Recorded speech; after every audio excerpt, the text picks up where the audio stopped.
Hello friends, welcome to online video lectures on thermodynamics. आज मैं एक और वीडियो लेकर आपके सामने आया हूँ। आज की वीडियो जो है वेपर पावर साइकिल, जिसका जो थर्ड पार्ट मैं लेकर आया हूँ आपके सामने। आज की video vapour power cycles part 3। ये इसमें मैं जो कवर करूँगा, चलिए मैं आपको दिखा दूँ। बेसिकली ये रैंकिन साइकिल के बारे में ही है और जो हमारा आज का कंटेंट है इसमें स्टीम और उसकी प्रॉपर्टीज़ के बारे में डिस्कस करेंगे। और एक बहुत इंपॉर्टेंट टॉपिक जो मुझे आज डिस्कस करना है, जो ड्राइनेज फ्रैक्शन क्या होता है, उसका क्या एप्लीकेशन है, और फिर स्टीम टेबल कैसे यूज़ करते हैं। फिर हम रैंकिन साइकिल के एनालिसिस करेंगे और कुछ न्यूमेरिकल प्रॉब्लम सॉल्व करेंगे।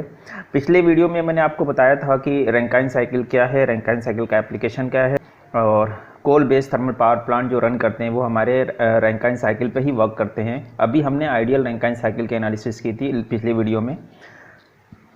चलिए उसी को अप्लाई करते हुए हम आगे देखते हैं। तो सबसे पहले हम स्टार्ट करेंगे स्टीम और उसकी प्रॉपर्टीज़ के बारे में। प्रॉपर्टीज़ ऑफ स्टीम क्या है, चलिए इस टीएस डायग्राम की हेल्प से मैं आपको बताने की कोशिश करता हूँ। देखिए, ये जो रीजन कहलाता है सब कूल्ड रीजन कहलाता है। इस कर्व के लेफ्ट में जो रीजन कहलाता है वो सब कूल्ड रीजन होता है, और इस कर्व के राइट में जो रीजन कहलाता है वो सुपर हीटेड रीजन कहलाता है। और जो बीच का रीजन है, डोम शेप कर्व के अंदर का जो रीजन है उसे हम वेट रीजन कहते हैं। और इस कर्व को, इस पूरे कर्व को, लेफ्ट साइड के कर्व को हम कहते हैं, इस लेफ्ट साइड के कर्व को हम कहते हैं सैचुरेटेड लिक्विड कर्व, और राइट साइड के इस कर्व को हम कहते हैं सैचुरेटेड वेपर कर्व। और जो इस कर्व को जहाँ पे मीट करता है, जिसे हम क्रिटिकल पॉइंट कहते हैं, इस क्रिटिकल पॉइंट के लेफ्ट साइड के कर्व को हम कहते हैं सैचुरेटेड लिक्विड कर्व। इस क्रिटिकल पॉइंट के राइट साइड के कर्व को हम कहते हैं सैचुरेटेड वेपर कर्व। चलिए तो स्टार्ट करते हैं। इस कर्व पे जो प्रॉपर्टीज़ होती है उस प्रॉपर्टीज़ को सैचुरेटेड वाटर की प्रॉपर्टीज़ आप कहते हैं। सैचुरेटेड लिक्विड कर्व है ये, इसकी प्रॉपर्टी एफ सब्सक्रिप्ट एफ के साथ हम डिनोट करते हैं, जैसे specific enthalpy, specific volume, specific entropy, HF, VF और एसएफ है। इस तरह से हम डिनोट करते हैं। यहाँ पे मैंने आपको मार्क करके दिखाया है कि इस कर्व की जो भी प्रॉपर्टीज़ होगी वो सब्सक्रिप्ट एफ के साथ आएगा, जैसे एचएफ है, एसएफ है, वीएफ है। और इस राइट साइड का जो कर्व है इसे हम कहते हैं सैचुरेटेड वेपर कर्व। तो यहाँ देखिए, सैचुरेटेड वेपर कर्व की जो प्रॉपर्टी होगी या सैचुरेटेड जो स्टीम है उसकी जो प्रॉपर्टी हुई एचजी, वीजी और एसजी, ये सारी स्पेसिफिक प्रॉपर्टीज़ हैं। तो इसको मैं डिनोट कर दिया एच, जी, एस, जी और एफ जी। इसका मतलब देखिए, स्टीम टेबल में जो हम स्टीम टेबल यूज़ करते हैं, उस स्टीम टेबल में जो हमें प्रॉपर्टीज़ गिवन होती है वो सेचुरेशन प्रॉपर्टीज़ होती है और सुपर हीट रीजन की प्रॉपर्टीज़ होती है। इसका मतलब इस रीजन की प्रॉपर्टीज़ स्टीम टेबल में आपको पता होगी और इस पूरे कर्व की प्रॉपर्टीज़ आपको पता होगी। और क्या प्रॉपर्टी आपको पता नहीं होगी, इस वेट रीजन में कोई भी प्रॉपर्टी आपको स्टीम टेबल से नहीं मिलती डायरेक्टली, और सब कूल्ड रीजन की भी डायरेक्टली स्टीम टेबल से आपको प्रॉपर्टी नहीं मिलेगी। सिर्फ आपको इस कर्व की प्रॉपर्टी और सुपर हीटेड रीजन की प्रॉपर्टीज़ आपको डायरेक्टली स्टीम टेबल से मिलती है। तो यहाँ की प्रॉपर्टीज़ अगर आपको पता करना है या इस रीजन की प्रॉपर्टीज़ आपको पता करना है तो इनडायरेक्ट मेथड से हम वहाँ तक पहुँचते हैं। तो चलिए मैं आपको बताऊँ कि वो प्रॉपर्टीज़ कैसे निकालेंगे। Property of super heated steam HVS, जैसे अभी मैंने आपको बताया कि सुपर हीटेड स्टीम की जो प्रॉपर्टीज़ होती है वो स्टीम टेबल से मिल जाती है। अब ये कैसे पता करें, how to get properties in wet region, उसके लिए एक टर्म हम डिफाइन करते हैं और बहुत इंपॉर्टेंट टर्म है जिसे हम ड्राइनेज फ्रैक्शन कहते हैं। ड्राइनेज फ्रैक्शन के बारे में चलिए हम ब्रीफ में डिस्कस करते हैं, फिर उसका एप्लीकेशन देखते हैं। तो ड्राइनेज फ्रैक्शन है क्या, इसको हम क्वालिटी ऑफ स्टीम भी कहते हैं। तो चलिए स्टार्ट करते हैं। ड्राइनेज फ्रैक्शन ये क्या है, इसको कैसे हम डिफाइन करते हैं। The amount of dry steam per unit mass of wet steam is known as dryness fraction. इसको हम एक स्मॉल एक्स से डिनोट करते हैं। उसके बाद चलिए देखते हैं कि इस सैचुरेटेड लिक्विड कर्व पे जो एक्स की वैल्यू होती है, यानी ड्राइनेज फ्रैक्शन की जो वैल्यू होती है वो जीरो होती है। ऐसा क्यों? क्योंकि सैचुरेटेड लिक्विड कर्व पे कोई भी स्टीम का पोर्शन नहीं होता, इसलिए एक्स जो है जीरो होगा वहाँ पे। और सैचुरेटेड वेपर कर्व में जो स्टीम होती है 100% आपको स्टीम मिलेगी, इसलिए एक्स की वैल्यू वहाँ पे 1 होती है। तो चलिए इस टीएस डायग्राम से भी समझने की कोशिश करते हैं। जैसे आपको पता है कि ये सुपर सबकूल्ड रीजन है, अभी हमने देखा ये वेट रीजन है। इस पूरे कर्व को जो सैचुरेटेड लिक्विड कर्व कहते हैं, इसमें x की वैल्यू 0 होती है और यहाँ पे x की वैल्यू 1 होती है। तो इसको हम कैसे यूज़ करते हैं, मैं आपको एग्जांपल की हेल्प से समझाने की कोशिश करता हूँ। यहाँ देखिए प्रॉपर्टीज़ एट सैचुरेटेड पॉइंट्स, यहाँ HF, HG, SF और SG, ये सारी प्रॉपर्टीज़ की हेल्प से हम आगे देखते हैं। अच्छा देखिए, enthalpy difference between saturated vapour and saturated liquid points is the latent heat of vaporisation. Latent heat क्या है, अभी मैं आपको टीएस डायग्राम की हेल्प से समझाने की कोशिश करूँगा। ये कर्व जिसमें x की वैल्यू 0 है, ये कर्व जो सैचुरेटेड वेपर कर्व है जहाँ x की वैल्यू 1 है। चलिए मैं आपको कुछ एग्जांपल लेके और डिटेल में बताऊँ कि इसको ड्राइनेज फ्रैक्शन का क्या एप्लीकेशन है, उसे कैसे हम यूज़ करते हैं।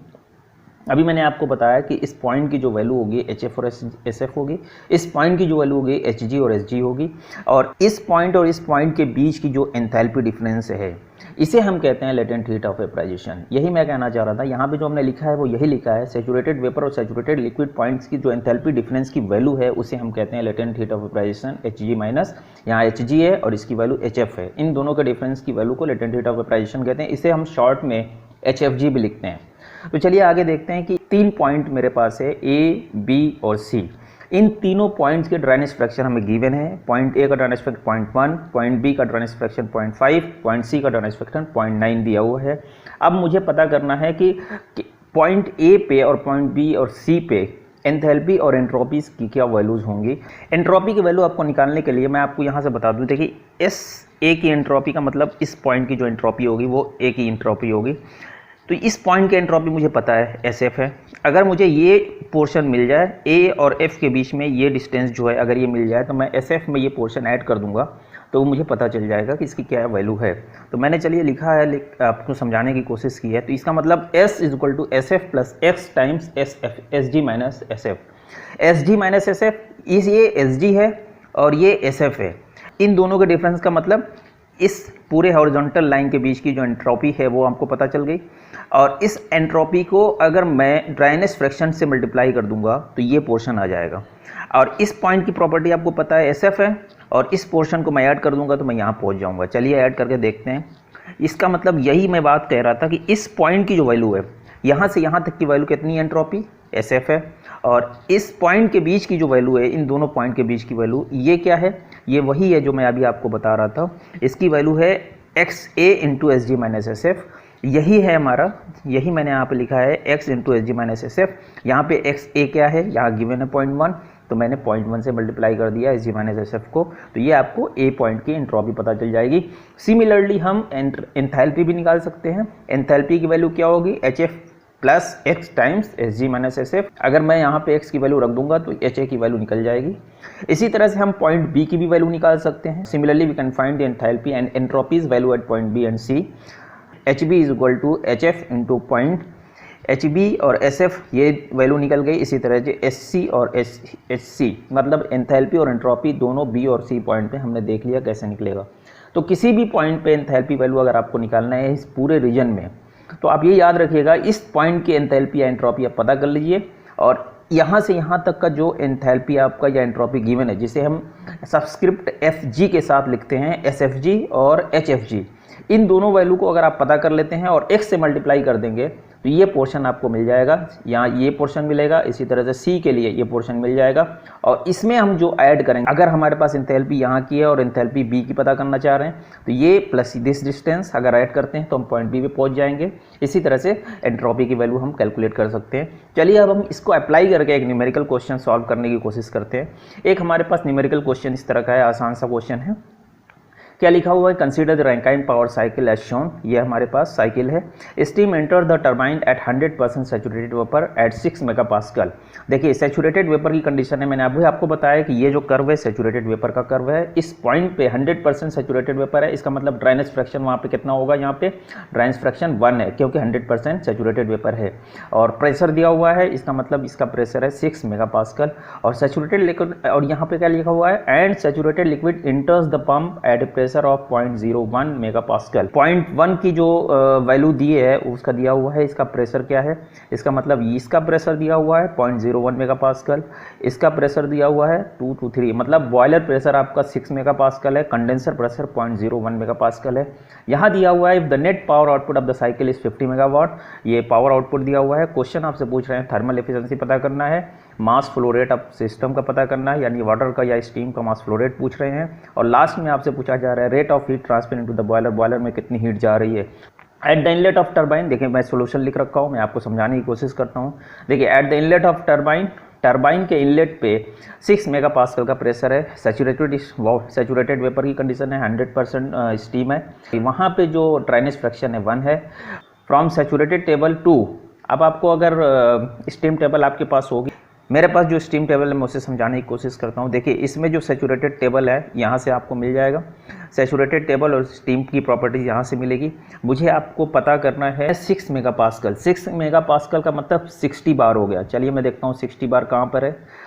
देखिए ये 60 बार है और 60 बार पे ये हमारी टेम्परेचर देखिए हम या तो टेम्परेचर से पता कर सकते हैं या फिर प्रेशर से पता कर सकते हैं। कोई भी सैचुरेशन प्रॉपर्टीज हमें अगर पता करना है तो दोनों से हम पता कर सकते हैं। कोई भी एक वैल्यू दी हो हमारे पास, या तो टेम्परेचर बॉइलिंग पॉइंट दिया हो या फिर हमें उस पर्टिकुलर बॉइलिंग पॉइंट का प्रेशर अगर गिवन हो तो हम उसकी सारी प्रॉपर्टीज पता कर सकते हैं। देखिए सैचुरेटेड लिक्विड कर्व पे स्पेसिफिक वॉल्यूम ये है, सैचुरेटेड वेपर कर्व का स्पेसिफिक वॉल्यूम मिल जाएगा यहाँ से। इसी तरह से enthalpy value at saturated liquid curve ये मिल जाएगा आपको, enthalpy value at saturated vapour curve ये मिल जाएगा। और similarly we can find the entropy at saturated liquid and saturated vapour curve. तो उसके बाद हम सारी वैल्यू यहाँ से लेकर देखिए अब यहाँ पे मुझे वैल्यू किसकी पता करनी है। सबसे पहले मुझे यहाँ पे वैल्यू पता करनी है सैचुरेटेड टेबल 2 से मैंने H3 की वैल्यू पता की। अब एक चीज़ देखिए यहाँ पे जो हम वैल्यू पता कर रहे थे ये कौन सा टेबल है, ये सैचुरेटेड वाटर की प्रॉपर्टीज़ है। तो सुपर हीटेड कंडीशन में मैंने आपको अभी बताया कि स्टीम टेबल से हमें सुपर हीटेड स्टीम पे प्रॉपर्टी मिल जाती है। देखिए specific enthalpy of super heated steam.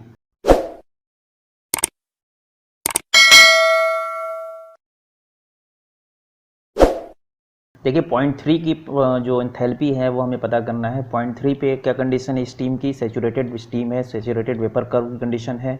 तो इसकी जो प्रॉपर्टी है H3, अगर हम उस पर्टिकुलर प्रेशर और पे सैचुरेटेड वेपर की प्रॉपर्टीज़ पता चल जाए तो मैं वहाँ से Hg की वैल्यू ये लिख दूंगा। ये देखिए सैचुरेटेड वेपर की प्रॉपर्टीज़ यहाँ पे एंथैल्पी सैचुरेटेड वेपर की कितनी है 2785 और उसकी एंट्रोपी भी मैं यहाँ से लिख ले रहा हूँ 5.890। चलिए देखिए उसकी प्रॉपर्टी मैंने यहाँ लिख दिया है Hg 2785.5 और जो एंट्रोपी है वो भी मैंने लिख दिया है 5.89। और एक चीज़ फिगर में देखिए जो एंट्रोपी 0.3 की है वही सेम एंट्रोपी 0.4 की होगी क्योंकि आइसेंट्रोपिक एक्सपेंशन हो रहा है, आइडियल प्रोसेस है। इसलिए मैं यहाँ पे लिख रहा हूँ from 3-4 isentropic expansion S3 is equal to S4, वही सेम वैल्यू यहाँ पर मैंने लिख दिया 5.89।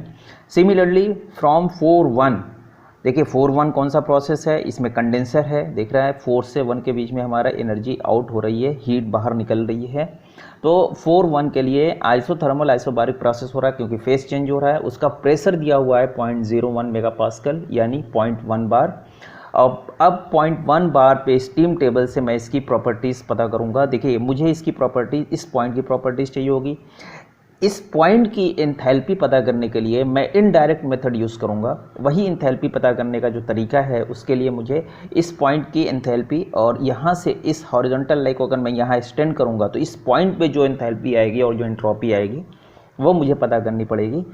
चलिए देखिए 0.1 बार पे जो हमारा प्रेशर है इस पे जो एंथैल्पी होगी 191.8 और जो एंथैल्पी हमारी Hg सैचुरेटेड वेपर की जो एंथैल्पी है 2584.7। स्टीम टेबल से 0.1 बार की जो प्रॉपर्टी है मैंने HF लिख लिया और ये HFG हो गया। इसी तरह से मैंने ये SF निकाल लिया और ये SFG निकाल लिया और यहाँ पे मैंने निकाल के ये वैल्यू यहाँ पे पुट कर दी।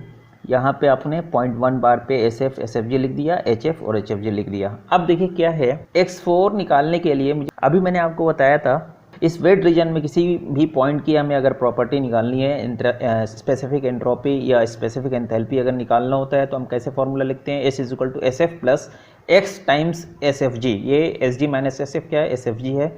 और उस पॉइंट पे जहाँ पे हमें जिस भी पॉइंट पे हमें पता करना है अब प्रॉपर्टीज़ उसका ड्राइनेस फ्रैक्शन यहाँ लिख दिया मैंने, मल्टीप्लाई कर दिया SFG या HFG में तो उसकी प्रॉपर्टीज़ हमें निकल जाएगी। तो उसी तरह से मैं ये फार्मूला यहाँ पे लगाया हूँ। ये फार्मूला बेसिकली है क्या, ये हमारा S4 की प्रॉपर्टी। अगर मुझे S4 पॉइंट नंबर 4 पे अगर मुझे इस पॉइंट की अगर मुझे एंथैल्पी निकालनी है या एंट्रोपी निकालनी है, ये S4 इज इक्वल टू होगा SF plus x times SFG। तो उसी को मैं यहाँ पे लिख दिया S4 plus x times SFG। तो S4 is equal to SF plus x4 times SFG4। तो उसी को मैंने सिंप्लीफाई किया तो x4 की वैल्यू ये हमारी निकल के आ गई। अब इस पॉइंट का जब हमें ड्राइनेस फ्रैक्शन मिल गया तो फिर हम उस पॉइंट के एंथैल्पी, स्पेसिफिक एंथैल्पी इस तरह से कैलकुलेट कर सकते हैं। यही वो फार्मूला है जिसको मैंने अभी आपको बताया था। HF4 मतलब इस पॉइंट पे हमारी स्पेसिफिक एंथैल्पी क्या है, और इस पॉइंट का मुझे ड्राइनेज फ्रैक्शन निकालना था। मैंने अभी वो ड्राइनेज फ्रैक्शन यहाँ निकाल दिया है 0.699, और उस ड्राइनेज फ्रैक्शन की हेल्प से मैं इस पॉइंट का एंथैल्पी कैलकुलेट करके ये निकाल लिया हूँ। इनलेट पॉइंट पे वाटर की क्या कंडीशन है, सैचुरेटेड लिक्विड की कंडीशन है। इस पॉइंट का मुझे एंथैल्पी पता है H1 HF1, उसकी वैल्यू मैंने यहाँ लिख दिया। अब देखिए हमें पता करना है कि कितना हीट रिजेक्ट हो रही है, कंडेंसर में कितनी हीट रिजेक्ट हो रही है, तो H4 H1, तो मैंने यहाँ लिख दिया H4 H1, ये कंडेंसर की हीट रिजेक्टेड आ गई। बॉयलर की हीट निकालने के लिए H3 H2 हमें लिखना है, लेकिन H2 आप देख रहे हैं कि हमें इस पॉइंट की एंथैल्पी नहीं पता है। तो अगर मुझे ये वर्क पता चल जाए, इसमें इनपुट पंप वर्क कितना है, तो मैं इस पॉइंट जिसकी प्रॉपर्टी मुझे पता है, इसमें ये एंथैल्पी, ये वर्क जोड़ दूंगा तो इस पॉइंट पे मैं पहुंच जाऊंगा। तो वही मैं यहाँ पे लिख रहा हूँ एट पंप इनलेट, उसकी स्पेसिफिक वॉल्यूम की वैल्यू हमें पता है, या ये निकल के आई है हमारी स्टीम टेबल से। तो work input to the pump हमारा हो गया H2 H1, और ये फॉर्मूला आपको मैंने पिछली वीडियो में बताया था कि open system work integration of VDP होता है, और उसी हेल्प से मैं यहाँ पे वैल्यू कैलकुलेट करके लेके आया हूँ। इसी तरह से मुझे H2 की वैल्यू मिल गई H1 प्लस V1 टाइम्स, ये क्या है, ये पूरा पंप वर्क का जो इनपुट वर्क है। इस तरह से H2 की वैल्यू यहाँ कैलकुलेट कर लिया। और बॉयलर में मैंने आपको अभी बताया कि बॉयलर में हीट इनपुट कितना होगा, H3 H2। H3 की वैल्यू मुझे अभी H3 की वैल्यू मैंने आपको अभी बताया था कि कैसे निकाला था, और H2 की वैल्यू अभी निकाला है, ये पूरी वैल्यू आ गई। अब थर्मल एफिशिएंसी आपको मैंने बताया था पिछले वीडियो में कि दो फार्मूला होता है थर्मल एफिशिएंसी का, W net divided by heat input, या फिर उसको हम सिंप्लीफाई करके इस तरह से फार्मूला लेके आए थे 1 minus Q out upon Q इन। तो Q आउट हमारा कंडेंसर से आउट हो रहा है, ये एनर्जी आउट हो रही है कंडेंसर से, और हीट इनपुट हमारी बॉयलर में हो रही है, ये अभी हमने निकाला यहाँ पे। उसकी ओवरऑल एफिशिएंसी, जो थर्मल एफिशिएंसी हमारी निकल के आई है रैंकिन साइकिल की, 35.36% निकल के आ गई। नेटवर्क आउटपुट कितना है, देखिए नेटवर्क आउटपुट 50 मेगावाट ऑलरेडी आपको दिया हुआ है। अब ये जो वर्क हमारा कैलकुलेटेड वर्क है, सारी जो भी हम प्रॉपर्टीज कैलकुलेट कर रहे हैं, एंथैल्पी कैलकुलेट कर रहे हैं, वो सारा का सारा हमारा स्पेसिफिक प्रॉपर्टीज हैं। तो हम उसमें मास फ्लो रेट से मल्टीप्लाई करेंगे, तभी हम ओवरऑल वर्क इनपुट निकाल पाएंगे। तो ओवरऑल वर्क इनपुट हमारा 50 मेगावाट दिया हुआ है। स्पेसिफिक वर्क आउटपुट हमारा H3 H4 है जो टरबाइन से मिल रहा है। स्पेसिफिक वर्क इनपुट जो हमारा पंप में जा रहा है वो H2 H1 है, उससे हमने मल्टीप्लाई कर दिया अपने मास फ्लो रेट से। और अभी आपको क्वेश्चन में दिया हुआ था कि मास फ्लो रेट पता करना है, तो इसको सिंप्लीफाई करेंगे तो 54.7 किलोग्राम पर सेकेंड हमारा मास फ्लो रेट आ जाएगा। इसी तरह से थर्ड क्वेश्चन है the rate of heat transfer into the boiler, boiler में कितनी हीट जा रही है। तो स्पेसिफिक हीट इनपुट तो हमें पता था H3 H2, total heat transfer rate पूछ रहे हैं बॉयलर में, तो मास फ्लो रेट से आपको मल्टीप्लाई करना पड़ेगा। मास फ्लो रेट निकाल लिया है, उसके बाद ये आपका क्वेश्चन कंप्लीट हो गया। तो बेसिकली इस क्वेश्चन की हेल्प से हमें ये पता चला वेट रीजन में हम एंट्रोपी या एंथैल्पी कैसे कैलकुलेट करते हैं, या सब कूल्ड रीजन में एंथैल्पी और एंट्रोपी कैसे कूल करते हैं। इसके बाद का जो बहुत इंपॉर्टेंट टॉपिक हमारा है वो ये है इस पूरे रैंकिन साइकिल की एफिशिएंसी हम कैसे बढ़ाएं। जैसे ही आपको एफिशिएंसी बढ़ाने की बात होगी तो मेरे दिमाग में यही आएगा कि अब इससे हम सुपर हीट कर दें। जैसे ही हम सुपर हीट करेंगे तो इस तरह की लाइन, जैसे आपको पिछले वीडियो में मैंने आपको दिखाया था, जैसे ही हम सुपर हीट करेंगे तो ये कर्व ऊपर की तरफ ऐसे जाएगा। फिर यहां से एक्सपेंशन करेंगे तो ये जो एक्सपेंशन का प्रोसेस है, इस प्रोसेस में, इस एक्सपेंशन प्रोसेस में ये लाइन जो है, यानी इस एक्सपेंशन प्रोसेस में वर्क आउटपुट बहुत ज्यादा मिलेगा। इसी तरह से जैसे जैसे हम एक्सपेंशन, जैसे जैसे हम सुपर हीटिंग बढ़ाते जाएंगे, एक्सपेंशन बढ़ता जाएगा। तो क्या हम ये सुपर हीटिंग कब तक बढ़ाएंगे, उसकी क्या लिमिट है, किस पर्टिकुलर लिमिट के बाद सुपर हीटिंग बंद हो जाती है, और जब हम सुपर हीटिंग बंद कर देते हैं तो फिर हमारे पास कौन सा ऑप्शन खुलता है। देखिए सुपर हीटिंग ऐसा नहीं है कि हम सुपर हीटिंग करते जाएं और किसी भी लिमिट तक करते जाएं, नहीं, टरबाइन के मटेरियल की एक लिमिट होती है, उससे ज्यादा अगर हम सुपर हीटिंग करेंगे तो टरबाइन मटेरियल इरोड हो जाएगा और वो टरबाइन मटेरियल उस पर्टिकुलर टेम्परेचर की स्टीम को सस्टेन नहीं कर पाएगा। इसका मतलब कि टरबाइन मटेरियल की वजह से एक पर्टिकुलर टेम्परेचर लिमिट यहां लगा देते हैं, उससे ज्यादा हम सुपर हीटिंग नहीं कर पाते। उससे ज्यादा अगर हम सुपर हीटिंग करेंगे तो हमारे टरबाइन की लाइफ डिटोरिएट हो जाएगी, इसलिए हम ये एक लिमिट लगा देंगे। लेकिन अभी भी अगर हमें एफिशिएंसी बढ़ानी है तो फिर अब हमें इसके बाद हमें रीहीटिंग करना पड़ेगा। और रीहीटिंग का प्रोसेस कैसे होता है, इसके बाद जो नेक्स्ट वीडियो आएगी मैं उसमें आपको बताऊंगा रीहीटिंग क्या होता है और रीहीटिंग से हमारी एफिशिएंसी कैसे बढ़ती है। और रीहीटिंग के साथ साथ फिर हम इंटरकूलिंग करते हैं, फिर हम रीजनरेशन करते हैं। तो रीहीटिंग और रीजनरेशन से हमारे रैंकिन साइकिल पे या स्टीम पावर प्लांट पे क्या इफेक्ट पड़ता है, उसकी एफिशिएंसी किस तरह से बढ़ती है, ये सारी बातें मैं आपको नेक्स्ट वीडियो में बताऊंगा। Thank you for watching this video.